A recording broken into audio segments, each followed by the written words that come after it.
एकदा एक माणसांनी भरलेली बस घाटातून चाललेली असते. आता घाटातून जात असताना ती बस दरीत पडता पडता राहून जाते. पुढे गेलं एक भला मोठा दगड त्या बसवर पडता पडता राहून जातो. थोडं अजून पुढे गेलं त्या बस समोर एक वीज पडते. त्यामुळे ते बस साईडला थांबवतात आणि बसमधला एक माणूस म्हणतो, आपल्या बसमध्ये असा एक पापी मनुष्य आहे ज्याच्यामुळे आपण सगळे असुरक्षित आहे किंवा त्याच्यामुळं आपला मृत्यू होऊ शकतो. त्यामुळे तो एक योजना बनवतो. बस समोर एक झाड असतं. आता बसमधल्या प्रत्येक माणसाने उतरायचं आणि त्या झाडाला शिवून यायचं. जो माणूस पापी असेल ती वीज त्या माणसावर पडणार. आता बसमधला एक एक माणूस उतरतो आणि झाडाला शिवून येत असतो. आता सगळे शिवून येतात आणि शेवटी राहतो फक्त एक माणूस. सगळे त्या माणसाकडे बघत असतात.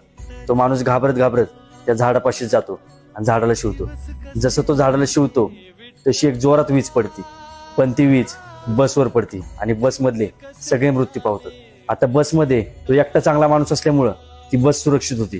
जसा तो बसच्या बाहेर येतो त्या बसवर वीज पडते. यावरून एक समजून घ्या, एखाद्याला पूर्ण ओळखल्याशिवाय त्याच्याबद्दल आपलं वाईट मत कधी देऊ नका. आणि तुम्हाला चुका शोधायच्याच असतील तर त्याची सुरुवात स्वतःपासून करा.